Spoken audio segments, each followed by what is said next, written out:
Très bien, on reprend les travaux de l'après-midi, on va continuer sur une forme. Ah, lo siento. Estoy hablando español. Buenas tardes. Es increíble. Gracias por pasar de un idioma al otro sin problema. Sin darse cuenta sobre todo. Buenas tardes a todos. Entonces seguimos con el mismo formato de la mañana, con 3 conferencias impartidas por 3 colegas presentes aquí. Esta vez los 3 están aquí en México.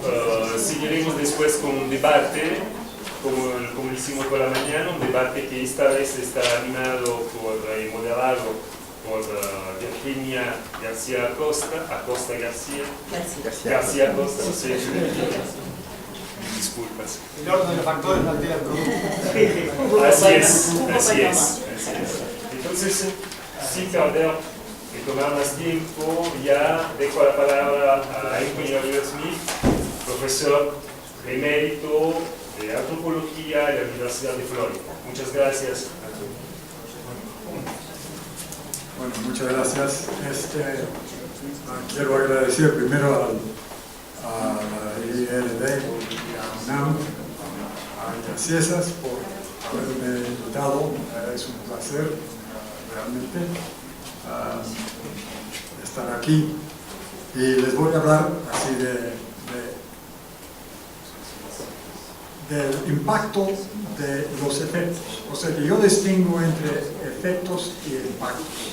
Para mí, efecto del cambio climático es así el aumento del nivel del mar.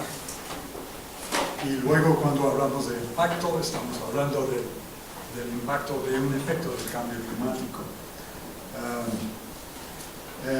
Muy brevemente voy a hablar del cambio climático, desplazamientos, el concepto básico, que es la movilidad social, y varios modos de acercamiento al estudio, y el reto del reasentamiento. O sea que tenemos que darnos cuenta de que por mucho tiempo se ha hablado como el reasentamiento como si fuera una solución al desplazamiento, en el sentido que no.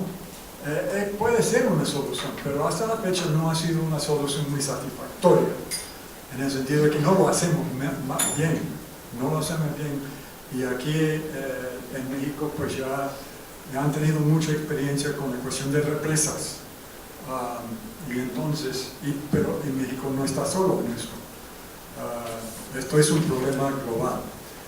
Entonces, el reasentamiento puede ser una solución, pero tal como lo estamos haciendo no lo es. Ahora, el cambio climático y los impactos ecológicos, pues ya estamos corriendo el riesgo de una serie de pérdidas. Y estas son las pérdidas ecológicas. Y quiero hacer resaltar, no voy a leer todo esto, pero que hay un aspecto fuera de lo físico, en el sentido de que el medio ambiente tiene así importancia cultural para las personas, y eso quiere decir que la pérdida del medio ambiente no necesariamente involucra solamente las pérdidas materiales, sino también las pérdidas sociales, morales, estéticas. Las causas, o sea, del desplazamiento, del cambio climático, pues ya estamos viendo ahora la disminución de los glaciares, y a corto plazo pues ya es la cuestión de, esto tiene un significado bastante fuerte para mí porque yo trabajaba mucho en los Andes, y entonces a corto plazo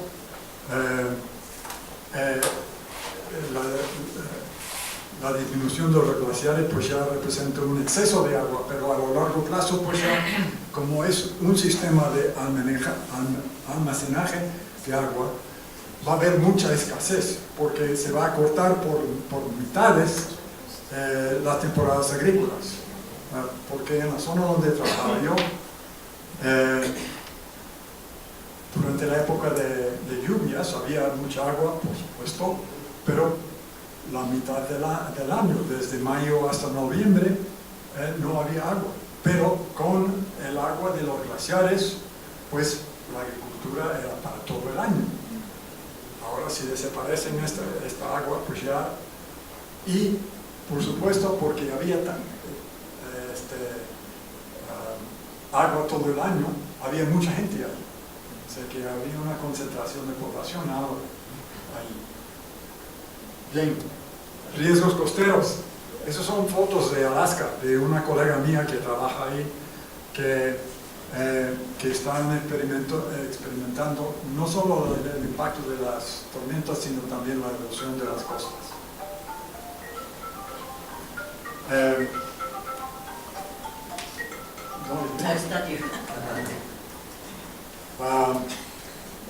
Los pequeños estados isleños y las deltas y la frecuencia y intensidad de las tormentas. Bueno, esta foto también es de una colega, es de unas islas de Tuvalu, Tuvalu es una de las islas más amenazadas por el aumento del nivel del mar. Y también cambios en el sistema pluvial, en las temporadas, en el exceso de lluvias y concentración, y por otro lado, las sequías. Entonces estamos viendo así un aumento enorme en las tierras áridas. Y las sequías, como escuchamos esta mañana, pues ya se están haciendo más frecuentes y recurrentes. Y las sequías, bueno, todos los desastres tienen este impacto de reducir, digamos, los mecanismos de adaptación y resiliencia, aunque no necesiten, de las poblaciones. Ahora,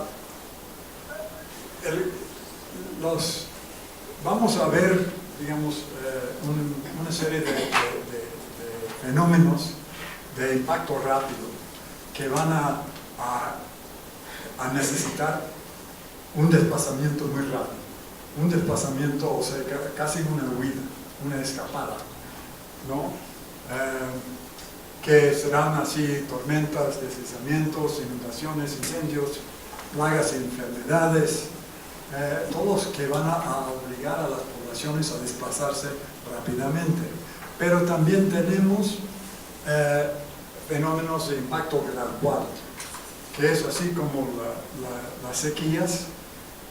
Uno puede decir exactamente cuándo comienza una sequía, a qué momento, en qué momento, y ese es uno de los problemas que vemos con los fenómenos de impacto gradual. O sea que es muy difícil decir cuándo comienza, cuándo declaramos, digamos, el momento. Las contaminaciones en muchos sentidos también, porque pueden ser escondidas. Entonces, ¿cuándo comienza el desastre? Y entonces, erosión costera, también pérdida de servicios ecosistémicos, pero también ahora tenemos que darnos cuenta de que estamos iniciando una serie de proyectos para mitigar el cambio climático. Y son proyectos que tienen bastante importancia, o sea que implica, digamos, el desplazamiento de poblaciones. Ahora las represas, por ejemplo, se están presentando como proyectos neutrales en cuanto a la producción del carbón, lo cual no es verdad, pero así se los están pintando. Entonces, las represas tienen mucha fama y han desplazado a millones de personas a lo largo de los últimos, pongamos, 100 años, pero más intensivamente en los últimos 50, 60 años, ¿no? pero también estructuras defensivas, plantaciones de biocombustibles, que requieren el desplazamiento de poblaciones. O sea que realmente el cambio climático representa una serie de fenómenos que van a implicar el desplazamiento. Ahora, ¿son las causas o no? Esto es un tema que entramos esta mañana, y sabemos muy bien de que el desplazamiento, tanto como el desastre, es un fenómeno que tiene muchas causas. El cambio climático tiene muchas causas, y los desastres tienen muchas causas, y la migración, el desplazamiento forzado tiene muchas causas. No es una cosa lineal, y eso tengo que resaltar. Esta es una perspectiva que ya vamos desarrollando a lo largo de los últimos 30 años, de que estos fenómenos no son fenómenos completamente lineales.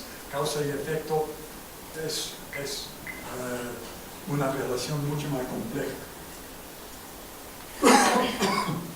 Ahora, para nosotros, nuestro acercamiento al fenómeno, tanto del cambio climático como los desastres y también del desplazamiento, es la vulnerabilidad social, y que es una forma, que digamos hasta cierto punto es el concepto original detrás de la construcción social de riesgo. Y es la totalidad de las relaciones de una situación social que producen una condición que, en combinación con una fuerza que sea natural o sea social, que produce un desastre. Pero sabemos muy bien que el cambio medioambiental, el cambio climático,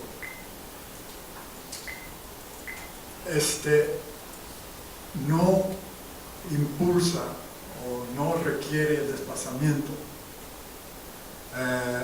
cuando haya seguridad humana, cuando no hay pobreza, cuando hay apoyo gubernamental, cuando hay cohesión social, así decirlo, resiliencia. Pero la verdad es que recién estamos entendiendo, estamos llegando a entender más completamente esta relación, pero sabemos muy bien que simplemente el cambio medioambiental no inevitablemente requiere el desplazamiento. Ahora, ¿cuáles son las cuestiones fundamentales? ¿Qué tipo o qué patrones, qué tendencias de desplazamiento que vamos a ver con el cambio medioambiental? ¿Cómo? Claro que el desplazamiento por una sequía va a ser distinto que el desplazamiento por un huracán. O sea que,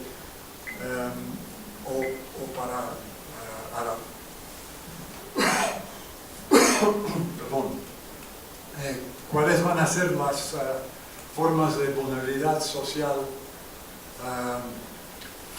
que hace más probable el desplazamiento? O sea que hay poblaciones más vulnerables al desplazamiento que otros.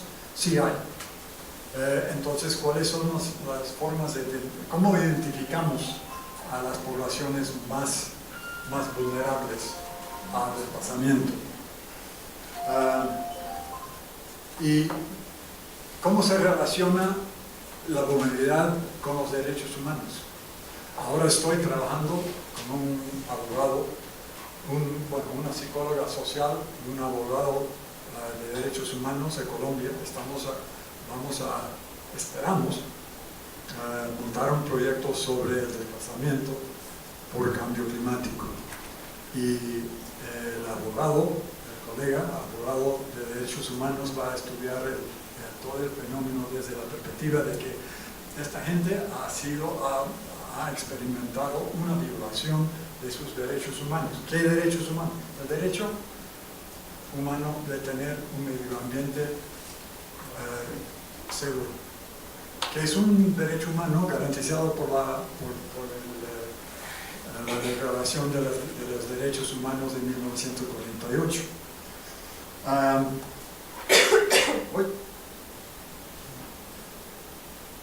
Y esto es una cosa que tiene mucho que ver con el punto que hiciste esta mañana, ¿no? Es decir, cuáles van a ser las formas en que los tomadores de decisiones conceptualizan esto, no solo como problema, pero como solución. Y lo que estamos viendo ahora es que ahora se está conceptualizando el problema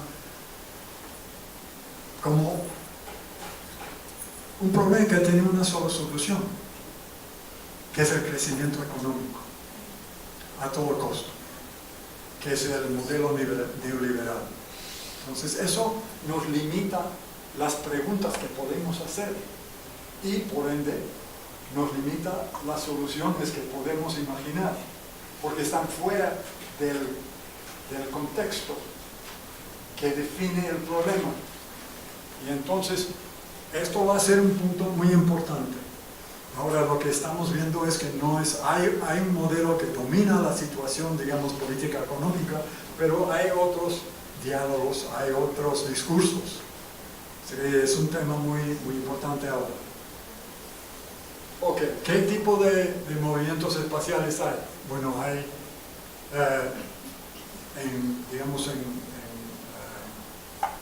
fenómenos de impactos repentinos, pues ya es escaparse, ¿no? Mucha gente siempre decía que, bueno, hay un mito de que la gente se comporta como irracional, o sea, que se pega pánico durante en ciertos contextos escaparse es la respuesta racional, ¿no? Evacuación, que es remover a la gente del peligro, desplazamiento, dislocar a la gente de un terreno propio, reasentamiento, reubicación a un terreno nuevo, inmigración forzada. Ahora, lo que quiero resaltar es que yo distingo entre estas tres. Migración forzada no tiene ninguna implicación de reasentamiento. No hay ninguna garantía. Y en muchos sentidos hemos visto hasta con los proyectos de desarrollo que no hay ninguna garantía de reasentamiento. Y entonces, desplazamiento es dislocar a la gente por una fuerza que sea, lo que sea. Reasentamiento no es una respuesta, pero es una reacción en cierto sentido al desplazamiento, pero no necesario, porque puede ser que, como muchos han dicho con las represas, pues han dicho, pues lárguense, nada más. Y eso también va a pasar con el cambio climático, ¿no? Hay varios tipos de movimiento demográfico, voluntario y forzado, pero lo que vemos es que la gran mayoría de estos procesos involucran factores empuje y factores jale. O sea que hay factores que impulsan y hay factores que atraen. O sea que peligro físico, peligro económico. Ya no puedo ganar la vida aquí. O sea que ya mis posibilidades de ganar la vida pues han desaparecido. Temporario, permanente, obvio, proactivo, reactivo. Ahora estamos entrando en la cuestión de entre comillas, adaptación o mitigación. Podemos mitigar. Ahora, mitigación en el campo de cambio climático es muy distinto a mitigación en la cuestión de los desastres. Este es un tema que valdría la pena discutir un poco, ¿no? Mitigación en cambio climático es realmente los gases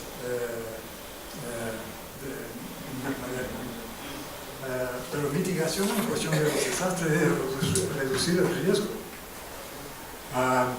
Y por último, administrado y no administrado. También hay problemas aquí. Administrado, mira, estas fotos que les mostré de las comunidades en Alaska, o sea que una comunidad completamente casi media inundada, y otra con una casa que estaba así pendiente.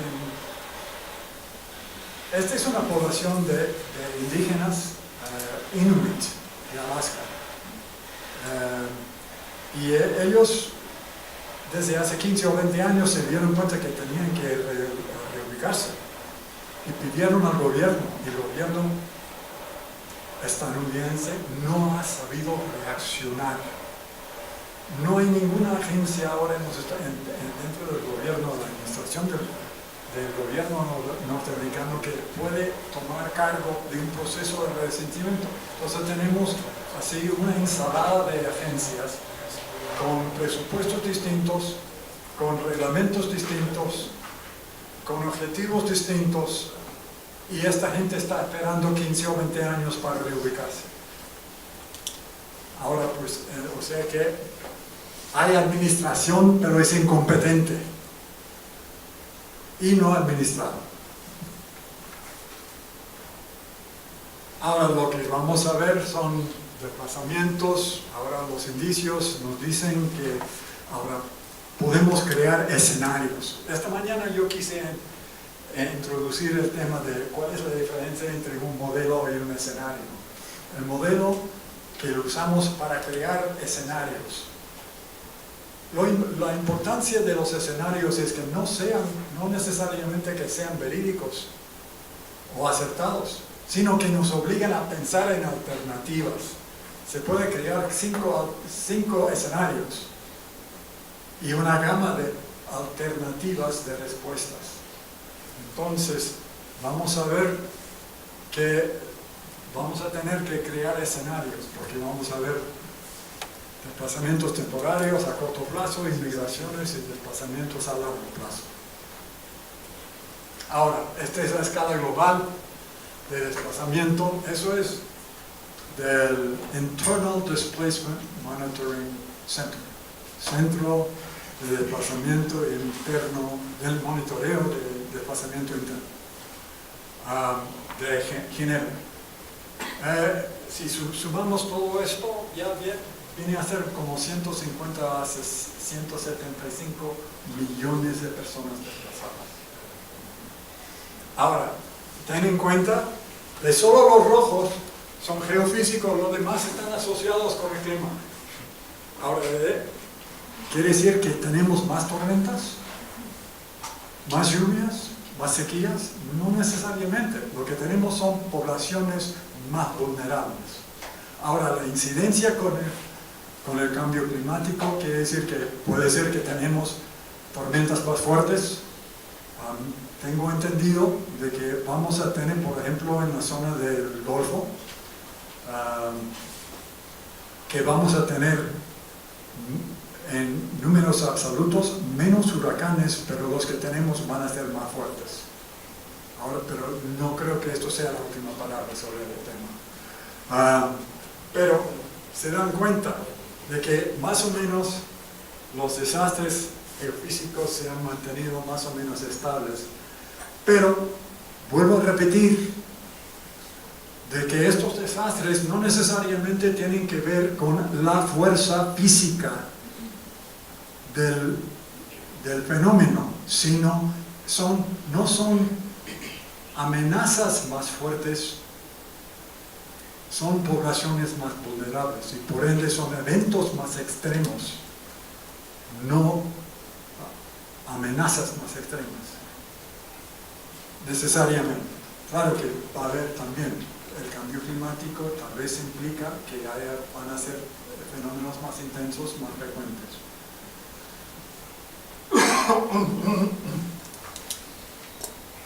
¿Cómo ando de tiempo? Como 15 minutos, ¿no? Okay. Bueno, después del desplazamiento y la migración forzada, ahora estamos comenzando a contestar esta pregunta. Pero todavía no tenemos respuestas. O sea que hace como 5 o 6 años, cuando se hablaba del reasentamiento, reubicación, ahora hay varios términos. Como dije al principio de mi ponencia se hablaba de eso como si fuera una solución. Y realmente lo conceptualizamos desde una perspectiva bastante simplista, en el sentido de que, bueno, ya, si va a subir el nivel del mar, pues ya vamos a tierra adentro. Se acabó, no hay ningún problema. Sin problematizar el fenómeno de que el resentimiento de por sí es muy complejo, y también involucra sus propios riesgos. Y hay un modelo que les voy a presentar, que tiene, habla específicamente de los riesgos del resentimiento. Pero, ¿qué pasa después del desplazamiento? Cuando tenemos la asimilación de individuos en comunidades coétnicas. Es decir, van a vivir con gente que ya conoce. O sea que, por ejemplo, en África hemos visto con muchos refugiados que se han ido a vivir con gente del mismo grupo etnolingüístico. Y esta gente nunca se sentía como refugiada. O sea que simplemente cambiaron de sitio. O sea que es el contexto no solo físico del movimiento de punto A a punto B, es el contexto social que también determina la cuestión del desplazamiento. Campamentos semipermanentes o permanentes, pues ya podemos hablar de los palestinos, que ya va por 70 años en que los campamentos ahora no parecen campamentos, pero tienen, digamos, el estatus legal de campamentos de refugiados. Son ciudades ahora. Urbanización, eso lo que pasa es que cuando la gente, no hay ninguna respuesta formal, o sea que lárguense. Y lo que pasa es que se calcula, no es una cifra muy exacta, que más o menos un 80-85% de la gente desplazada por la construcción de represas en la India no han recibido ninguna ayuda, se han tenido que irse, se han ido a las ciudades a vivir en los tugurios y sin ninguna respuesta formal. Y por último, el resentimiento en comunidades planificadas. Ahora, el proceso de desplazamiento y resentimiento.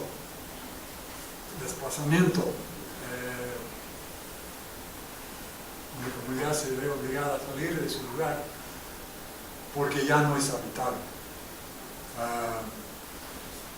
Estas fotos son las fotos del primer trabajo de campo que hice yo hace una pila de años,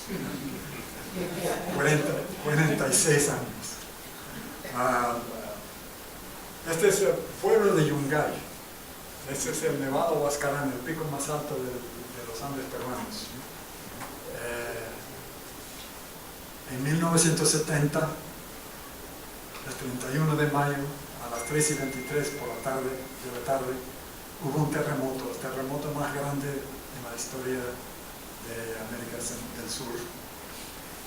Y desprendió un pedazo del glaciar aquí, que se cayó más o menos un par de kilómetros sin tocar nada, y colisionó con un glaciar más abajo y se acumulara así una masa enorme de materiales que vino, sobresaltó este cerro aquí y tapó a todo eso. Entonces, los sobrevivientes, que eran pocos, de 4.500 personas más o menos sobrevivieron como 300. Y entonces ya más o menos a 700 metros al norte del antiguo lugar, al antiguo sitio del pueblo, se instalaron un campamento de sobrevivientes, donde vivía yo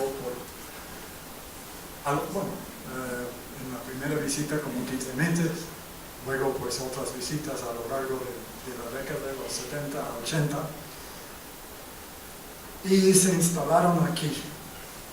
Ahora, es el proceso de reasentamiento y emplazamiento, un complejo de procesos que involucra el establecimiento. Ahora, no quiero decir que esto es un proyecto modelo, porque hubo mucho conflicto y se demoró mucho tiempo en completar esto, pero ahora, más o menos eso lo tomé hace como 4 años, algo así, esa foto. A lo largo de 40 y tantos años, pues ya es una ciudad.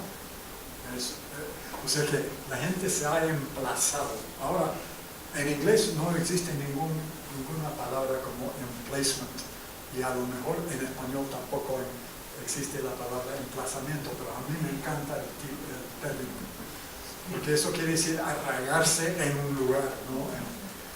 De echar raíces, de apropiarse o adueñarse de un terreno que ya no es un terreno ajeno, es un terreno suyo.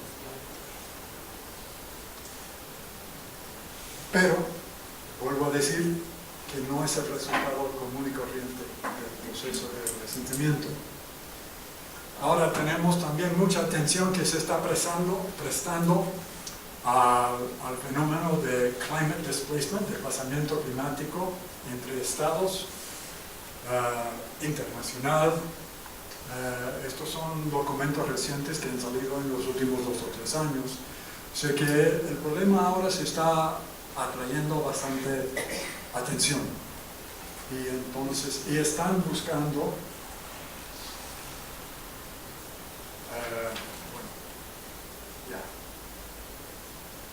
voy a retroceder después. Ahora estamos, ¿qué recursos, qué fuentes de información que podemos usar para entender, para instruirnos en cuanto al desplazamiento por cambio climático o asociado con el cambio climático? Bueno, conflicto tenemos, como dije antes, los campamentos. Aquí en ciertos contextos de desplazamientos repentinos, abruptos, estos campamentos, que es un campo bastante desarrollado, pueden servir así de modelos por lo menos temporarios. Tenemos también de los desastres, también campamentos, enfoque local y temporario, pero desarrollo. O sea que la investigación sobre el impacto social de los proyectos de desarrollo ya lleva más de medio siglo, 60 y pico años ahora, de hecho. Entonces se ha generado bastante información sobre el proceso de desplazamiento. Pero todos los campos nos pueden nutrir en cuanto al desarrollo de respuestas, lo que hemos aprendido de este proceso. Ahora, hemos aprendido, hace falta que lo apliquemos, y eso es un problema, para mí es el problema tal vez más candente que tenemos, porque no estamos, y esto tiene que ver con los desastres también, porque no estamos aplicando todo lo que hemos aprendido a lo largo del último medio siglo, no solo sobre el resentimiento, sino también sobre los desastres. ¿Cuáles son las causas de nuestra falta de aplicar todo lo que hemos aprendido? Esto es un problema candente, realmente, porque sí tenemos mucho conocimiento. ¿Por qué no lo estamos usando? ¿Dónde están los huecos? ¿Dónde quiebra la línea entre el conocimiento y la aplicación?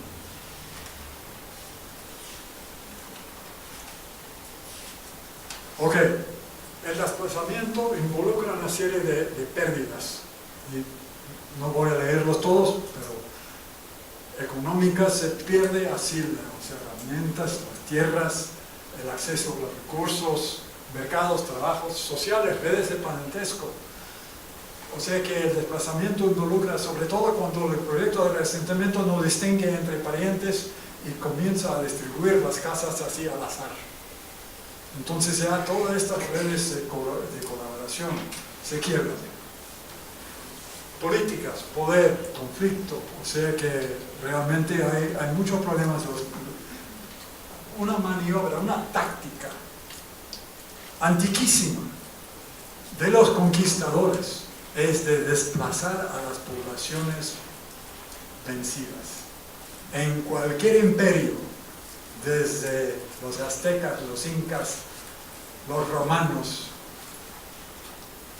han desplazado a las poblaciones rebeldes y los han desarmado. Culturales, hogar, identidad, mucha gente, bueno, muchos decimos, nosotros aunque vivimos ya muy lejos de nuestro lugar de nacimiento, siempre nos identificamos como, mira, yo soy neoyorquino, creo que vivía en Nueva York como 1 año y medio. Así que todo eso involucra un cambio, una pérdida del medio ambiente, de confianza, de que yo puedo entender mi ambiente. O sea que, ¿qué es lo que quiere decir de confianza? Quiere decir que puedo tomar más o menos un paso y saber cuál va a ser el resultado. O sea que nosotros no podemos actuar como seres humanos si no tenemos siquiera un concepto de lo que va a ser el resultado de tomar este paso. Si no podemos prognosticar cuál va a ser el resultado de una acción, no lo tomamos. Entonces, pérdida de un medio ambiente en que tienes la confianza de poder actuar y poder prognosticar y predecir cuál va a ser el resultado de tu acción. Pérdida de significado. ¿Quién eres? De eso vamos a hablar más después. Y pena por un hogar perdido. Se ha comprobado de que nosotros cuando perdimos un lugar, entramos en una condición de luto, igual que si como hubiéramos perdido un ser querido. Eso se ha comprobado en muchos casos. El modelo de riesgos y empobrecimiento de Michael Cherniak, que fue el sociólogo principal del Banco Mundial y el responsable, en muchos sentidos de la palabra, de los reglamentos del Banco Mundial para la protección de gente desplazada por los proyectos de desarrollo, que han sido aplicados muy escasamente. O sea que realmente el banco más o menos puso como requisito el cumplimiento de estos reglamentos, pero nunca los chequeaba. Entonces ya la gente que tenía el préstamo para construir la represa o lo que sea, pues ya actuaba tal como quería. Entonces, pero faltas, o sea, pérdidas de tierra, trabajo, hogar, marginalización, morbilidad, inmortalidad, falta de alimentos, acceso a los servicios básicos, desarticulación social. Todos son los riesgos, o sea que estos son los riesgos que corre la gente reasentada. La recuperación.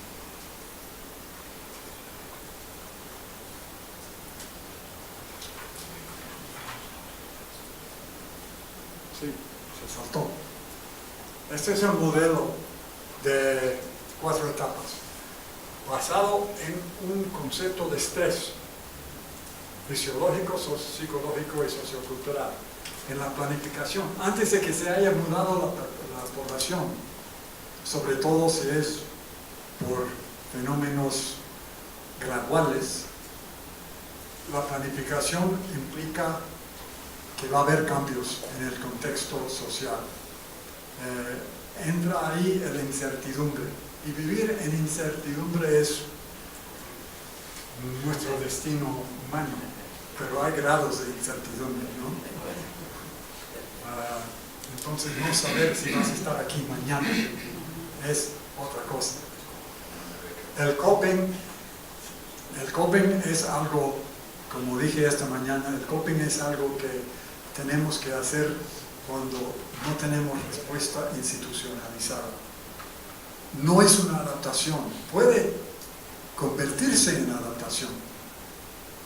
Si logra solucionar un problema, puede ser adoptado por otra gente, por otras personas y puede ser o venir a ser un elemento o una herramienta para sobrevivir en un contexto, en un medio ambiente. Luego, desarrollo económico, cuando la gente comienza a tomar digamos, ciertos riesgos, a avanzar, a desarrollar, y luego transferencia de un proceso de resentimiento, o sea que de un proceso de resentimiento a una, digamos, a como otra ciudad, otro pueblo, otra gente, que realmente se mantiene, más o menos sin ayuda de ningún programa externo. Ahora, la recuperación psicosocial no se puede reconstruir la cultura. La cultura anterior se ha perdido. Pero la recuperación es posible. Pero hay que contestar 3 preguntas. Y son preguntas de carácter personal y cultural. ¿Quiénes somos? Ya no somos los que éramos cuando vivimos en tal sitio. Somos otra gente ahora. ¿Dónde estamos? ¿Cómo nos relacionamos el uno con el otro? Eso viene a ser el trabajo de un antropólogo que ha trabajado mucho aquí en México y su esposa. Y él da el ejemplo de un pueblo reubicado por una represa, y era un pueblo que ubicada, digamos, a la orilla del río, y cuando ya cerraron las compuertas de la represa, los mudaron a unos 50 kilómetros, y luego pues ya le preguntaron cómo se iban a mudar, y la respuesta fue Bellavista del Río, y la calle principal, Avenida del Río. No había un río dentro de 50 kilómetros, pero habían recuperado su identidad de acuerdo a esta imagen.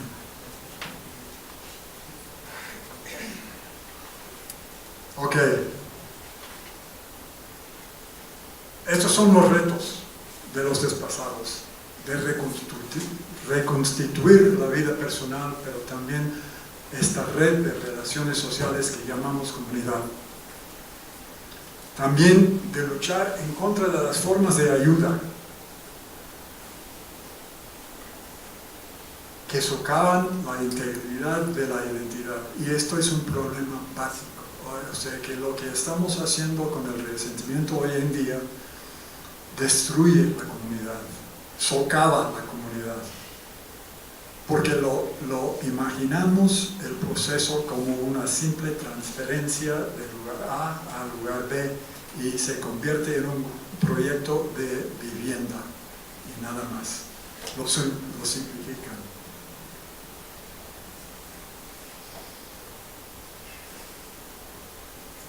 El proyecto puede ser el mayor obstáculo a la recuperación. Y no voy a entrar en más detalle porque me va achicando ya el tiempo, pero entonces es importante que no tenemos soluciones todavía, o por lo menos no implementamos soluciones. Y eso está hoy en día, que seguimos destrozando, convirtiendo los desplazamientos en otros desastres.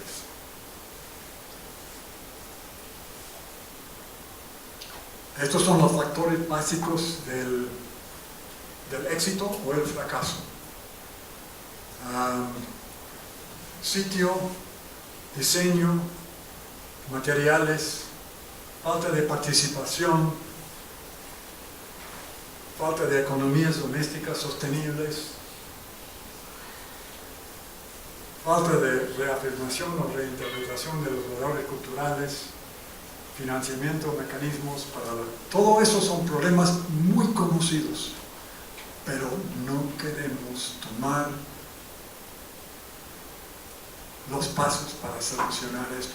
Es que no es un problema que no entendemos, es falta de voluntad política. Ahora, el futuro, bueno, ya, esto es de una investigación que estoy haciendo últimamente en las islas del Golfo de San Blas. Esta gente está mirando los Kuna, están viendo un futuro en que ya sus islas se van a inundar y tienen que reubicarse a la tierra firme. Entonces, lo que están enfrentando ellos van a enfrentar mucha gente, millones de personas. Tenemos la posibilidad de desarrollar respuestas adecuadas, pero no lo estamos haciendo. Y yo creo que será interesante si podemos discutir esto. Y muchas gracias.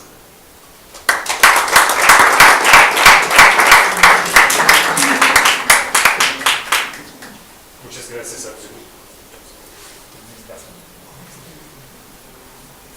Sí, seguimos rápidamente con la presentación de nuestro colega que viene de París, del Museo de Historia Natural de Francia, por universidades, por supuesto, y François Gendron, que nous a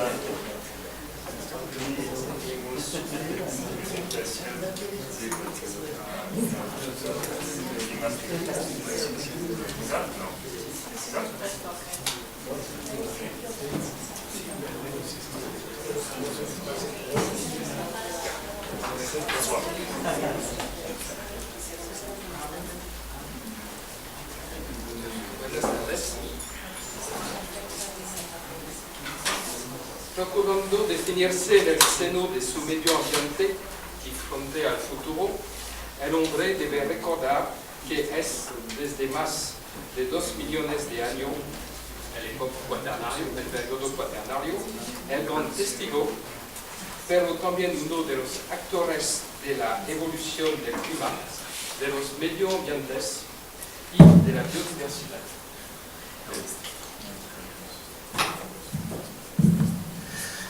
El Departamento de Prehistoria de México del Museo Nacional de Historia Natural de París estudia y enseña una prehistoria naturalista e interdisciplinaria anclada sobre un paso patrimonial cuyas palabras clave son descendencia humana, medios ambientes, comportamientos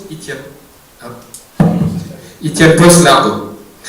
En interacción constante con otros componentes del museo y con numerosas unidades que dependen del Centro Nacional de la Recherche Científica o de las universidades, el Departamento de Prehistoria desarrolla un proyecto ampliamente abierto en redes científicas nacionales e internacionales. El Departamento de Prehistoria está implantado en 5 sitios diferentes de Francia, 2 en París, el Musée de l'Homme, reabierto desde octubre de 2015, todavía en París el Instituto de Paleontología Humana, una fundación monegasca. La construcción del edificio a la izquierda aquí fue gracias al financiamiento del príncipe Albert I de Mónaco en 1911. 2 sitios en los Pirineos Orientales, el Centro de Recherche Préhistorique de Totabel y el campus de la Universidad de Perpignan. Por fin, el Abripato en los Césí de Taillac, en el corazón del Valle de la Prehistoria en Dordogne.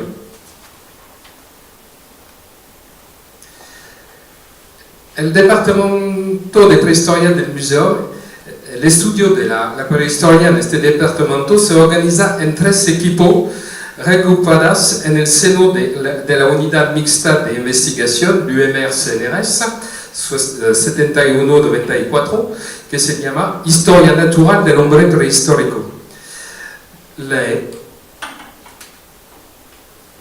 Estos diferentes sitios son dotados de bases analíticas dedicadas a las investigaciones sobre los paleoambientes y la prehistoria.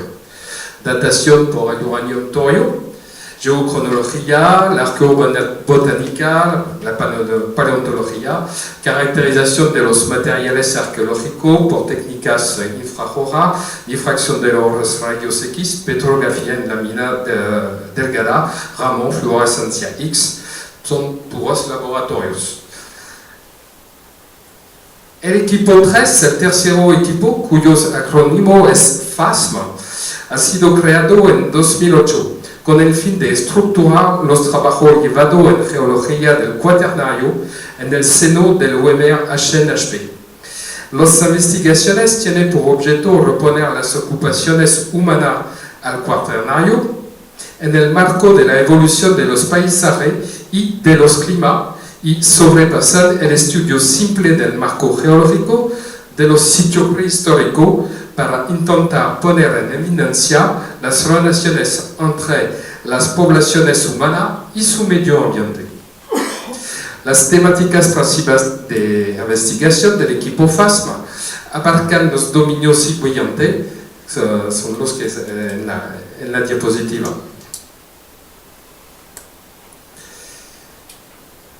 La reconstrucción de los paleomedioambientes por la palinología es una de las disciplinas científicas importantes desarrollada por el equipo FASMA. Sobre el periodo reciente del Holoceno, la secuencia polínica traza la respuesta de la vegetación a los cambios climáticos. En el curso de la deglaciación y del calentamiento climático del interglaciar actual, se añade a partir del Neolítico el impacto de las actividades humanas, como lo demuestra la presencia de los taxones cultivados. El ejemplo presentado aquí muestra la evolución de la vegetación con la desaparición de las plantas subtropicales y el auge de las plantas esteparias en Europa templada y mediterránea durante el último millones de años. En la zona mediterránea, los ecosistemas mediterráneos se instalan progresivamente, mientras que los subtropicales retroceden. Por otra parte, las coníferas quedan estables tanto en el norte como en el sur a lo largo del periodo estudiado.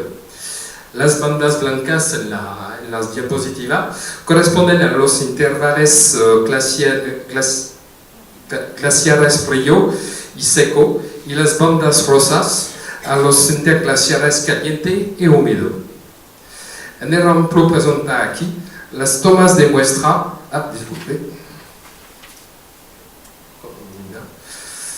realizamos también estudios comparados entre ambas costas del Mediterráneo para los periodos más recientes, con el fin de poner en evidencia la dinámica de la vegetación en relación con el cambio climático durante el Holoceno.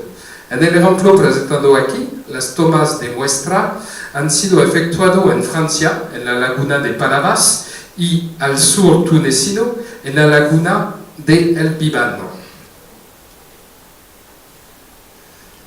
En Francia, la transición de la edad del bronce a la edad del hierro, alrededor del siglo XIII a.C., muestran los primeros índices de deforestación masiva, mientras que hacia el siglo X de nuestra era, el número de taxones de plantas cultivadas aumenta, marcando el aumento de deforestación y de superficie cultivadas.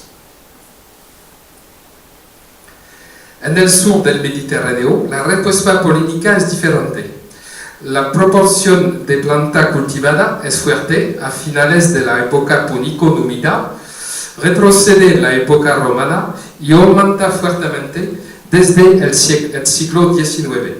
Lo mismo ocurre por los nitrófiles, marcador de los pastoreos, y las xerófitas, plantas introducidas. Esta comparación entre las costas norte y sur del Mediterráneo occidental permite definir la cronología del proceso de neolitización que toma su origen en Medio Oriente y luego se difunde hacia el oeste. Comienza a ser bien conocida en el norte, pero todavía tarda a ser precisado en el sur. Otro lugar de investigación que tenemos en el departamento de prehistoria, la Mesoamérica. La Mesoamérica, por memoria, es una área geocultural definida en 1943 por el arqueólogo norteamericano Paul Kirchhoff. Esta construcción antropológica se fundó sobre el reparto etnolingüístico de las poblaciones indias de México y de América Central, aumentada en el siglo XVI por los españoles. La Mesoamérica reposa en el hecho que los pueblos indios compartieron un fondo cultural común. Los rasgos materiales más notables son la edificación de estructuras piramidales superada por templo, el uso de calendarios rituales, de sistemas de escritura, la valoración preciosa de las rocas verdes, como el jade jadeíta, y la práctica ritualizada del sacrificio humano. Y ese es importante porque los pueblos de Mesoamérica tienen creencia sobre los dioses acuáticos.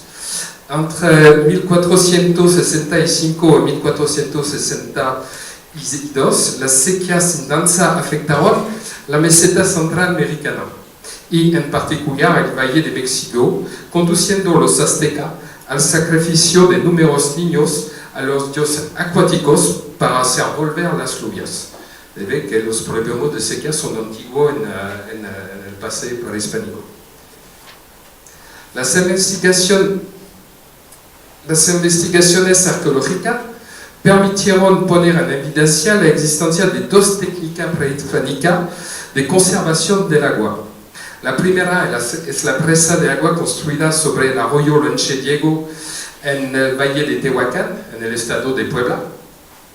Edificada en su primera fase hacia 700 años antes de Cristo, esta permitía conservar hasta 37.000 metros cúbicos de agua con el fin de irrigar los campos en los periodos secos. Hacia 400 antes de Cristo aumentó la población local. Esta presa fue ampliada, su pared de contención alcanzaba 8 metros de altura por 100 metros de longitud y retenía un volumen de 1.430.000 metros cúbicos de agua, pero fue en parte destruida a la época colonial.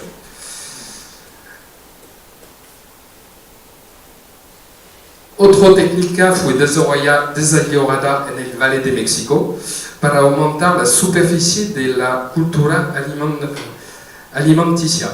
Eso es la respuesta cada vez según la región de las poblaciones al falto de agua o de superficie de cultivo. Las chinampas, cuyos últimos ejemplos son todavía visibles hoy en Xochimilco, al sur del Distrito Federal, consisten en balsas sobre las cuales se amontonaban la tierra limpiada al fondo del lago. Esta estructura progresivamente se amarraban en el fondo del lago, creando nuevas superficies sobre las cuales las cosechas eran abundantes porque eran regadas generosamente. Estos estudios sobre la Mesoamérica se hacen en el departamento de prehistoria con un centro developado en el seno de Sorbonne Universidad, que se llama el CERAP, el Centro de Investigación sobre América Prehispánica, es un centro común de l'École des hautes études en sciences sociales y de la Universidad de París-Sorbonne, Paris 4. Fundado en 2000 de la fusión de las actividades del Centro de Investigación asociada con la cátedra del profesor Christian Duverger y la cátedra del profesor Daniel Levin de la Paris-Sorbonne. Constituye hoy una unidad de investigación internacional creada por convenio con el Instituto Nacional de Antropología e Historia de México, el INAH, y el Instituto de Investigación en Estética de la Universidad Nacional Autónoma de México, la UNAM, donde estamos, y la Universidad Católica del Perú, la famosa católica, la PUC. Las actividades de investigaciones son anexas a la docencia. En Francia, esta se efectúa en la École des hautes études y en la Universidad París-Sorbonne, licenciatura, maestría, doctorado. En México, en la Escuela Nacional de Antropología y de Historia, l'ENA, en Coihuilco, y en el Perú, en la Católica, en Lima. Los acuerdos académicos se reciprocidad y de intercambios permite a los estudiantes franceses efectuar una parte de su escolaridad en México o en Perú. La maestría es covalidada, el doctorado en cotutela desemboca a un doble diploma. En 2009, un convenio entre el CERAP y el INAH de México nos permitió iniciar la excavación de un vasto conjunto ceremonial de Monte Albán, llamado Sistema Siete Venado. Este proyecto arqueológico recibe desde su origen un financiamiento de la Comisión de las Excavaciones Arqueológicas en el extranjero del Ministerio de Asuntos Exteriores de Francia. Monte Albán, sobre la flecha verde aquí sobre la mapa. Monte Albán es el tercer sitio arqueológico americano en importancia. Está clasificado como Patrimonio Mundial de la Humanidad por la UNESCO desde diciembre de 1987. Monte Albán está situado en la confluencia de los tres valles estratégicos que conducen del Pacífico hacia el plato central americano y hacia el Golfo y el sur de la Mesoamérica. El programa arqueológico Siete Venado es la loma de Monte Albán y Siete Venado está aquí. Monte Albán se visita por los turistas, está aquí, excavado por el arqueólogo mexicano Alfonso Caso, y Siete Venado es esta parte de aquí.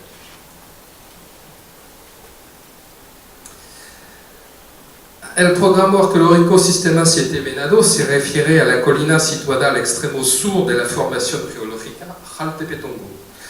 Esta zona está cubierta al día de hoy por una vegetación arbustiva plantada a la época de las excavaciones de Alfonso Caso, que es uno de los padres de la arqueología en México. Todas las técnicas de estudio de la cerámica en México vienen de los trabajos de Caso en Monte Albán. Es decir, entre 1931 y 1949. Su fin era impedir las ocupaciones salvajes y las implantaciones de milpas que revolvían los vestigios enterrados. Hoy es un parqueo federal de más de 2.000 hectáreas, totalmente protegido, pero todavía hay problema de gente que viene para abrir las regaderas y hacer una milpa. Cada vez son problemas. Al día de hoy, una cincuentena de dataciones de carbono 14 permite establecer una ocupación que se presenta hacia 800 antes del Cristo y se interrumpe hacia 250 después del Cristo. La cerámica descubierta, como el pequeño jaguar aquí, correlacionada a la antigüedad de esta ocupación que hace del sistema Siete Venado el centro ceremonial, no son lugar donde viven los gentes, son puro centro ceremonial, son centro religioso más antiguo de Monte Albán. Se debe saber que las dataciones más antiguas de Monte Albán Grande, donde se puede visitar hoy, no fechan más allá de 500 antes de Cristo. Estamos 300 años antes, más viejo, en Siete Venado. Parece ser el núcleo original de Monte Albán. Los restos de fauna, también estudiamos la fauna, los restos de fauna que descubrimos en relación con las ofrendas del centro ceremonial muestran la evolución del valle de Huaraca desde el periodo mesoamericano. En la época de la ocupación del sistema Siete Venado, los valles centrales de Huaraca fueron pobladas por jabalí y ciervo de Virginia. El jabalí en particular vivía a lo largo de los ríos, seguro del río Atoyac, que penetran estos valles, pero el aumento demográfico lo hizo desaparecer. Además de esta evolución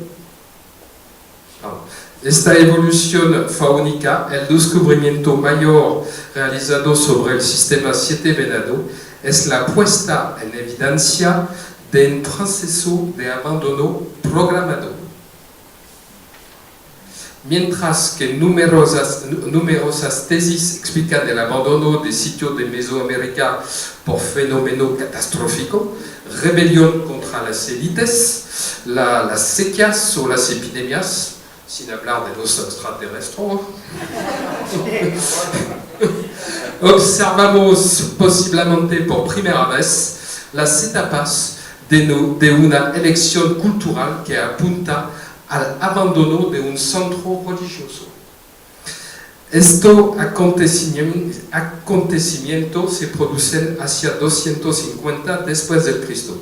A esta fecha, después de casi 1000 años de ocupación, las caras a ofrendas son reabiertas, vaciadas, luego son rellenadas por tierra y de nuevo selladas, mientras que los pisos en estuco perforado en el momento de esta operación son reconstruidos cuidadosamente. Un último nivel de ofrenda de cire está emplazado. Más tarde, el conjunto de las 3 hectáreas del centro ceremonial es recubierto, como se ve muy bien aquí, con 3 capas de tierra de diferentes colores. Estos trabajos, que necesitaron subir millares de toneladas de tierra desde el fondo del valle, fueron repartidos a lo largo de varios años, casi una generación. Ofrenda de cire. Nuestras investigaciones arqueológicas en el sistema Siete Venado acuden más a un conocimiento antropológico de la cultura prehispánica de Mesoamérica que a anuncios alborotadores y catastrofistas que transponen en el pasado amerindio nuestras angustias culturales modernas. La continuación de las excavaciones nos enseñará seguramente más sobre este primer centro ceremonial de Monte Albán, ritualmente abandonado hacia 250 después del Cristo, así como sobre este tipo de fenómeno cultural propio a la Mesoamérica. Gracias por su atención y hazard climático, el río Sena, la semana pasada. C'est cuando los parisianos descubren que el río Sena no es un río tranquilo.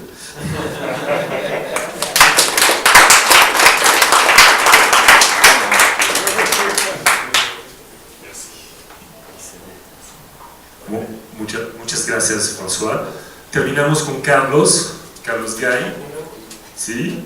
La última ponencia por esta tarde, luego abrimos el debate. Bien.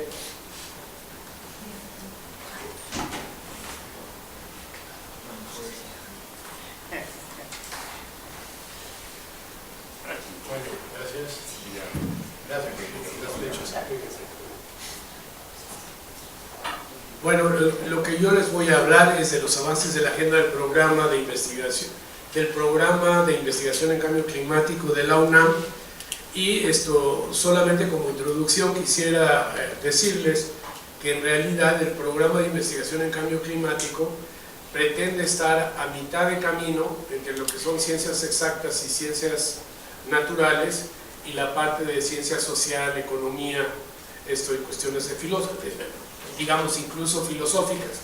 El punto de poner el programa a mitad de camino es para tratar de hacer un esfuerzo en establecer, bueno, puentes y esto que hablábamos esta mañana de un lenguaje común, o por lo menos acercarnos en el lenguaje para tratar de ambos campos de entender lo más que se puede uno del otro. Entonces se pone, como digo, el programa tiene este propósito de también atacar problemas desde una perspectiva multi e interdisciplinaria y no solamente atacar problemas bajo una visión única que pudiera, bueno, que es lo que hemos hecho hasta este momento, ¿no? Pues déjenme que vaya. Los objetivos estratégicos del programa pues son estos que tenemos ahí, entre otros. Realmente es una simplificación: involucrar, integrar y coordinar esfuerzos de investigación, generar el conocimiento necesario sobre diferentes aspectos del cambio climático, formar cuadros o entrenar gentes y difundir los resultados de los estudios para contribuir a la toma de conciencia de la sociedad. Y realmente también todo esto tiene que ver con hacer investigación que sea útil para la toma de decisiones, que es un problema, bueno, al que nos hemos enfrentado históricamente en cuanto, porque si el científico natural, y ahora estoy viendo que también el científico social determina que hay un problema, lo puede analizar, encuentra que claramente cuáles pudieran ser las soluciones, porque esto no se lleva a cabo más que en muy pocas ocasiones. Y el punto es pues que tenemos un problema de comunicación. Lo voy a poner en términos generales para que vean que no soy exclusivo de las ciencias naturales, sino que también, por lo que veo, a las ciencias sociales les pasa algo por el estilo. Realmente estudian, ¿no? Analizan, llegan a diagnósticos y soluciones, y luego no hay manera de transitar esto o de pasarlo al político para que lo convierta en política pública y por atacar un problema y de alguna forma pretender resolverlo. Entonces, involucrar, integrar y coordinar esfuerzos. Esto les voy a mostrar. Financiamiento. Esto que ha hecho el programa está básicamente financiado, o tiene una base de financiamiento que la misma universidad le otorga, y este financiamiento es para funcionamiento digamos, de una burocracia muy pequeñita o una gestoría muy pequeñita que puede ser el programa, pero también tiene un fondo relativamente pequeño que es para apoyar proyectos que se consideran de relativo interés, y que estos proyectos se financian con muy poco dinero con el propósito de que en todo caso produzcan resultados preliminares como para someterlo a fuentes de financiamiento y conseguir mayores niveles de financiamiento, ¿no? La otra idea es la integración de grupos de investigación. También se pretende que los proyectos no sean unidimensionales en el sentido que entendemos, sino que haya contribuciones de diferentes disciplinas al entendimiento del problema, ¿no? Déjenme, esto es como el programa se organiza, más o menos, y esto es a lo largo de las líneas por las que se define, por ejemplo, el IPCC o el Panel Intergubernamental de Cambio Climático. Hay una cosa que tiene que ver con ciencias exactas, una cosa que tiene impactos, adaptación y vulnerabilidad, que se enfrenta a todos estos problemas de lenguaje a los que hemos visto, a las definiciones y redefiniciones de términos que se utilizan en los estudios. Están ahí respuestas al cambio climático, impactos actuales por región y por sector, impactos futuros, etcétera, y emisiones y mitigación, que tiene que ver con tendencias de la mitigación, tendencias de las emisiones, la mitigación, políticas e instrumentos, desarrollo sustentable, inventarios de emisiones, desarrollo tecnológico. Realmente desarrollo sustentable, que en el contexto del IPCC se ha visto como muy inclinado hacia la parte de mitigación, pues es un problema serio también en la parte que tiene que ver con adaptación, que es de alguna forma admitir que uno va a tener que vivir con cambio climático, que no es un asunto pasajero, que no es un asunto que viene y se va a ir por lo menos pronto, ¿no? La agenda de investigación del panel, del PINC, ¿no? Que no le pusimos Programa de Investigación en Cambio Climático, que sería PIC, pero PIC es la traducción del IPCC o del Panel Intergubernamental de Cambio Climático.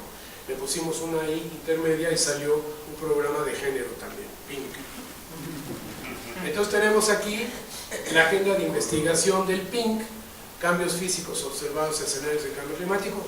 Esto, bueno, ustedes vieron también en la presentación esta mañana por el agregado científico que ha habido relativa poca producción en cambio climático en México, aunque hacemos mucha de ella, de cualquier manera se hace muy poco. Y por ejemplo, la documentación del cambio climático en o sea, cambios físicos observados, tenemos muy poco sobre el país de que se haya podido documentar cambio climático, y no digamos ya la parte de atribución, que no deja de ser un problema muy serio de investigación, ¿no? Entonces tenemos condiciones, bueno, lo pueden ustedes leer, nos interesan mucho los eventos extremos, recursos hídricos, energía, agricultura, alimentos, forestal. Todos estos son temas, los temas básicos pues del IPCC, sistemas costeros. México tiene 13.000 kilómetros de litoral, los problemas de salud y cosas que hacemos relativamente nuevas en el contexto de los estudios de cambio climático son estudiar asuntos que tienen que ver con las negociaciones climáticas y gobernanza internacional, cambio climático peligroso y estas perspectivas éticas del cambio climático, ¿no? No podemos hablar. Bueno, esto no les voy a pedir que se lo lean porque yo tampoco me lo puedo leer, pero a fin de cuentas son 30 proyectos o 35 proyectos que el PINC ha podido desarrollar desde 1910 hasta nuestros días, y ustedes pueden ver, bueno, si no, gobernanza y planeación para la adaptación en zonas metropolitanas, por ejemplo, evaluación del Programa Especial de Cambio Climático para escenarios de emisiones y mitigaciones de gases de efecto invernadero en la categoría de energía.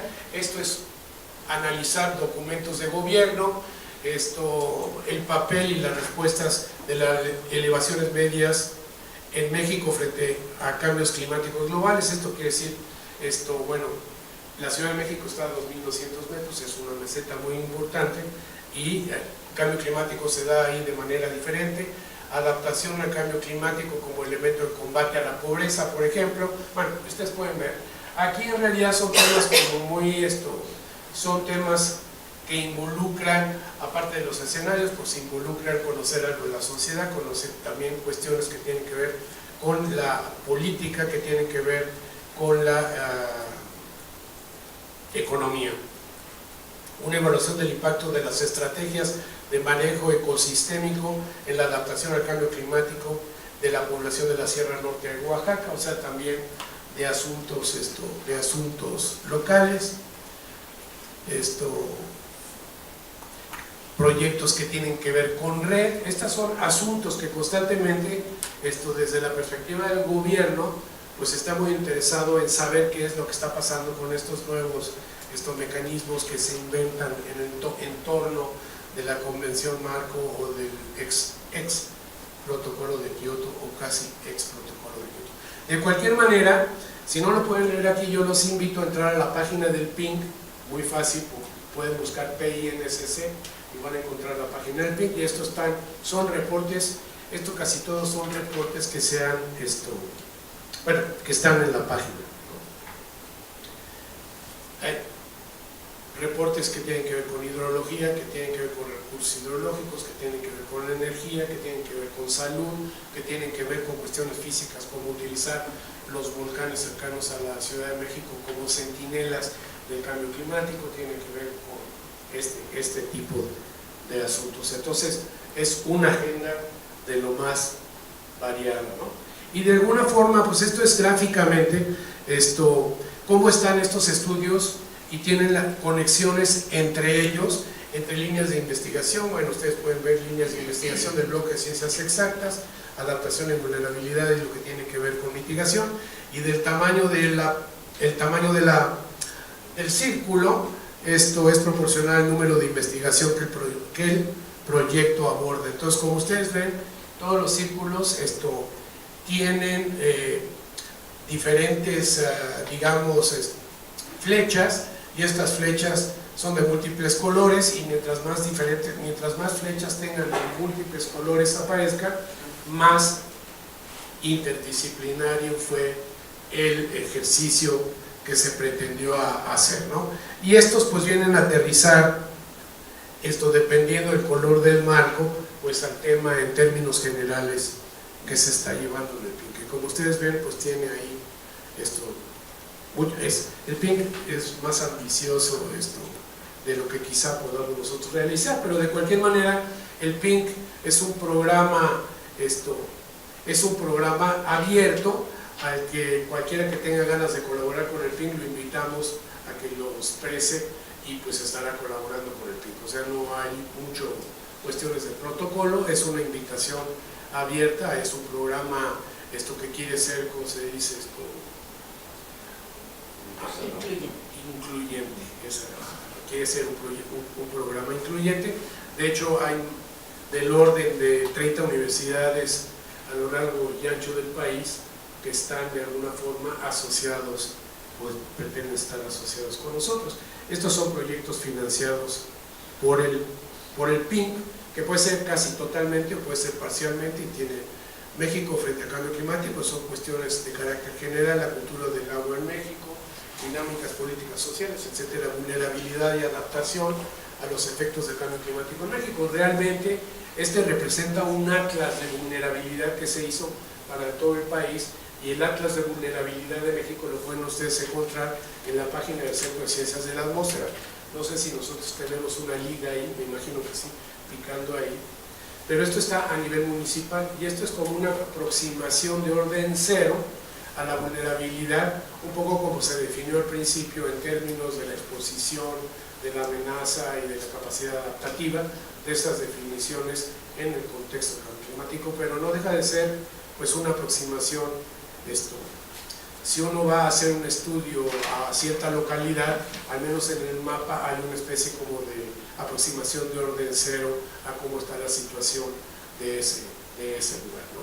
Y en el mismo atlas está explicado al principio la metodología que se empleó para crear los diferentes rangos para la vulnerabilidad. Yo creo que puede ser muy útil y, bueno, pues da pie para hacer un análisis un poco a priori de cómo se contempla el país, ¿no? Ahora, involucrar, integrar y coordinar, esto lo acabamos. Ahora, generar el conocimiento necesario sobre los diferentes aspectos del cambio climático, el equipo multidisciplinario con investigaciones de impacto nacional e internacional.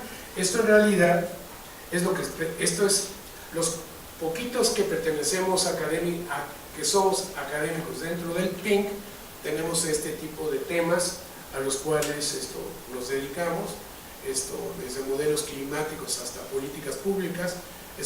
Por eso empezamos nosotros a hacer algo así como un experimento en vivo de alguien que se vuelve más multidisciplinario que solamente dedicarse uno, por ejemplo, a modelos climáticos.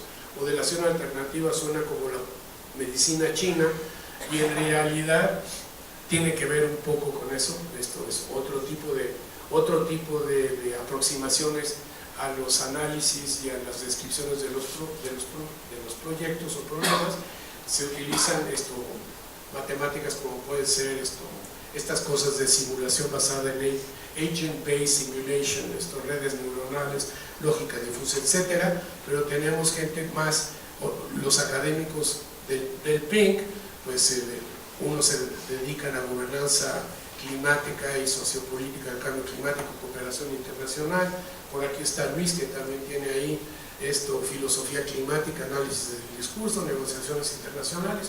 En realidad, de alguna forma, pues es un ataque interdisciplinario de muchos de los problemas a los que nos enfrentamos, desde la perspectiva casi de la persona y de lo local hasta del político mexicano que va y nos representa en las negociaciones internacionales. O sea, de alguna forma es para dar para que se tenga un panorama de pues de qué se trata y de qué se trata y de qué se perseguiría en las negociaciones internacionales, o lo que nosotros pensamos que tendría de alguna forma que irse a representar en negociaciones internacionales, ¿no? Y pues servir un poco de apoyo también en las decisiones nacionales. No siempre nos preguntan, pero sí se ha vuelto, el PINC se ha vuelto un centro al que el gobierno y diferentes secretarías de Estado, por ejemplo, acuden pues para pedir o que les analicemos algún tipo de documento o que les hagamos alguna propuesta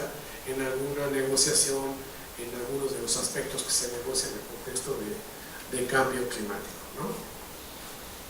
Bueno, estas son investigaciones propias, estas son las más centradas en lo del equipo del PINC, que en realidad aquí hacemos un esfuerzo por realmente atacar el problema de manera multidisciplinaria. Yo no sé, la experiencia que nosotros hemos tenido a lo largo del tiempo es que nosotros podemos emitir, por ejemplo, una convocatoria para proyectos y de alguna forma sugerimos que sean estos proyectos multidisciplinarios que involucren muchas disciplinas, etcétera, y acabamos recibiendo resultados de proyectos, por ejemplo, que provienen de una sola disciplina, con una sola visión, y ha sido tarea misma del núcleo del programa el tratar de integrar esta información que proviene pues casi de líneas así independientes. O sea, nosotros, por ejemplo, nos interesa el problema del agua para la Ciudad de México, invitamos a hidrólogos y geohidrólogos y nos entregan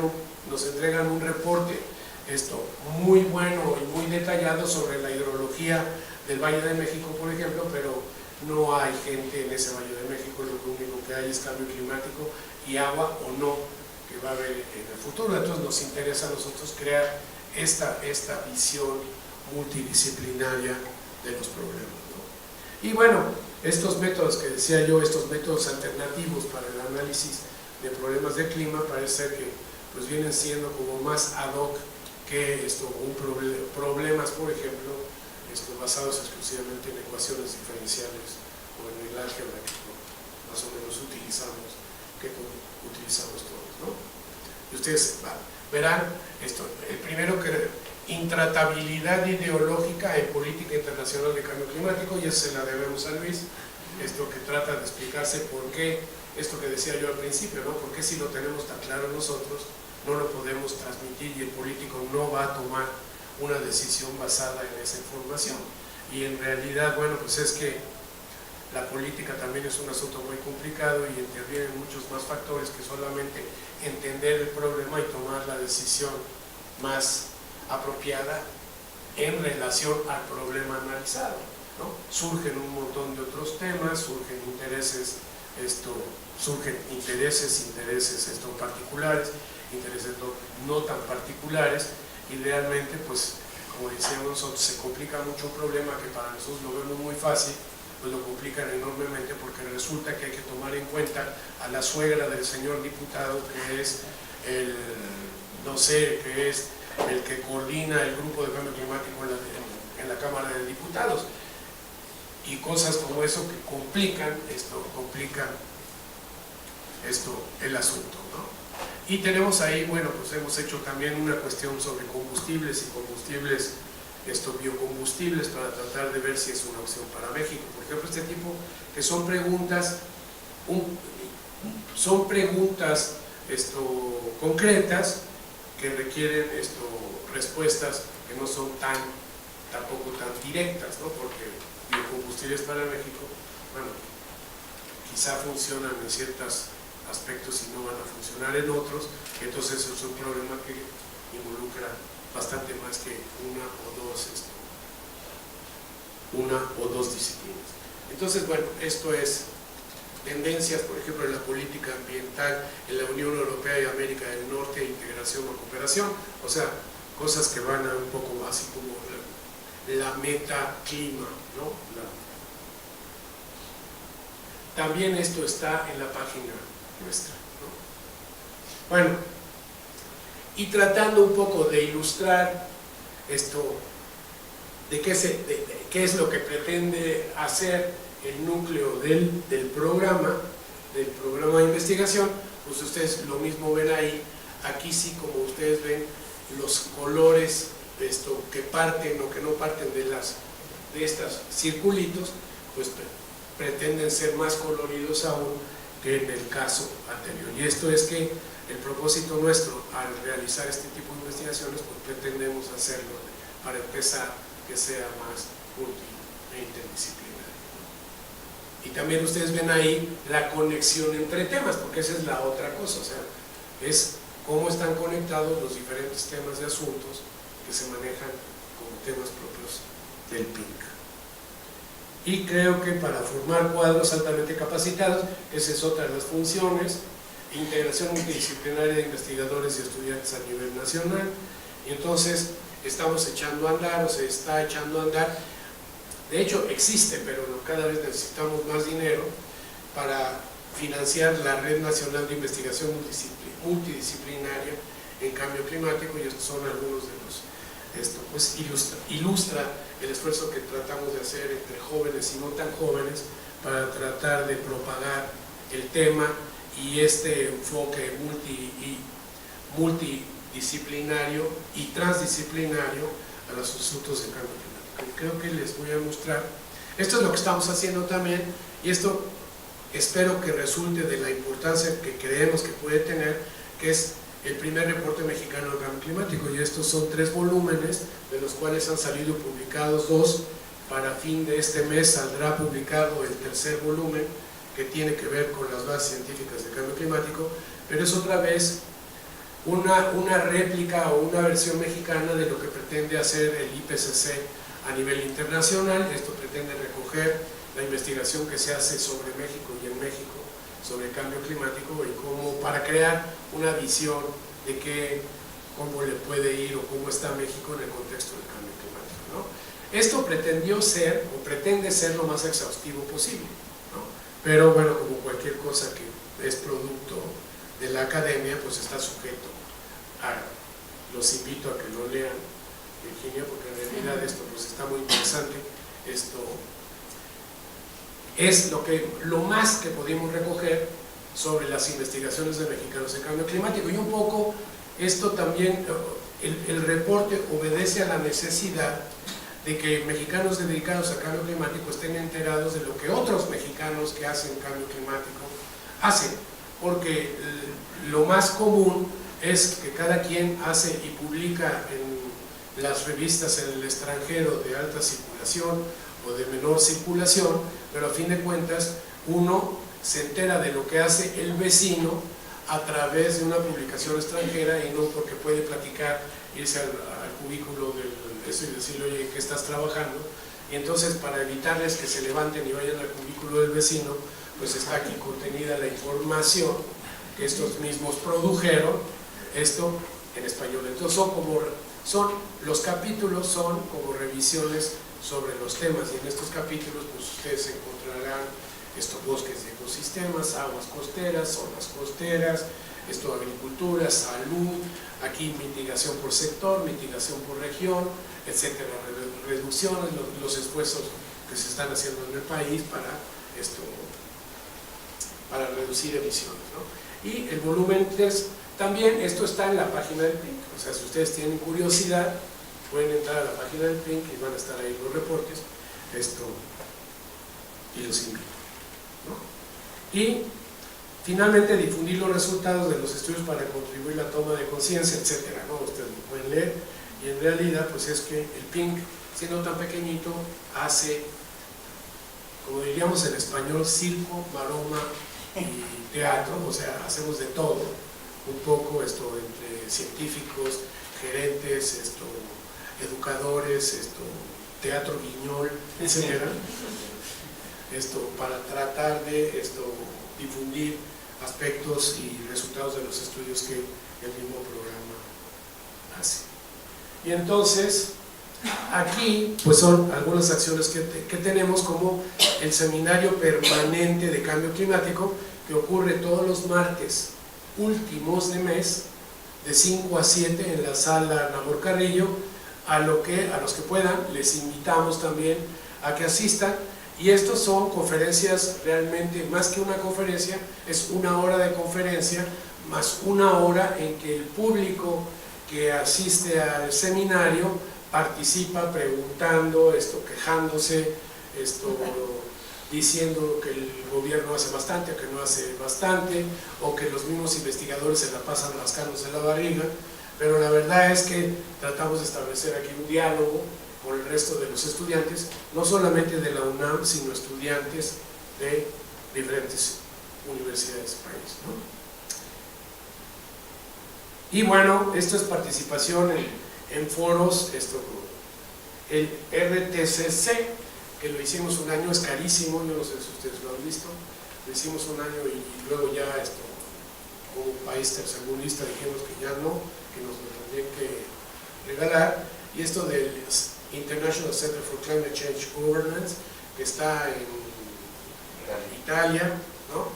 Y realmente esto es como una especie de inventario de instituciones o de dependencias que por el mundo se dedican y tienen una agenda en cambio climático, que hacen divulgación. Como ven, esto está mucho más inclinado hacia la parte de la socioeconomía y la comunicación con el público que casi lo que podamos hacer en la modelación. Por eso el IPCL nos interesa mucho colaborar con ellos.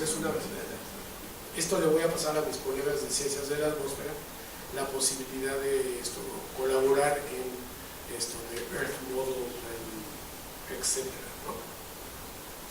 Y creo que estamos, bueno, y estos son, aquí estamos en otras actividades que hacemos. Invitamos a Pachauri, tuvimos unas buenas sesiones con el IPCC también, para cuestiones para pedirles que nos ayuden en la divulgación.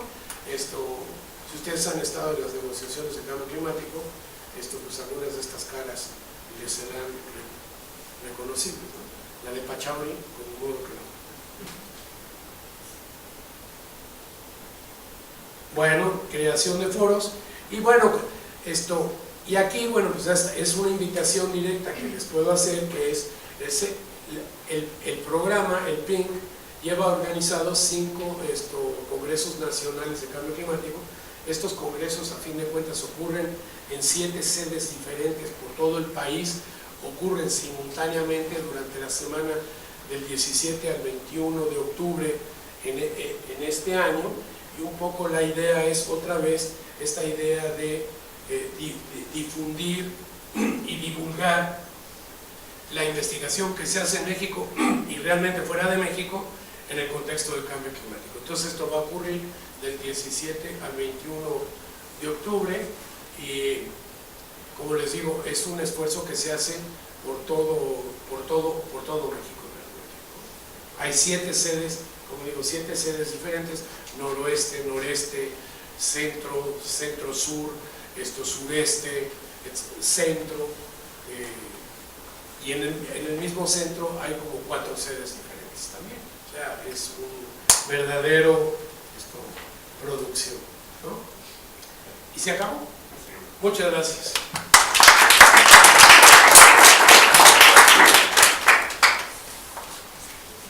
Gracias, Carlos. Ya terminamos con las conferencias de esta tarde. Hacemos un receso de 5 o 7 minutos, muy rápido, y luego regresamos por el debate. Y terminamos el día de trabajo. 5 o 10 minutos a lo mejor, y ya estaremos de regreso. Gracias. Gracias.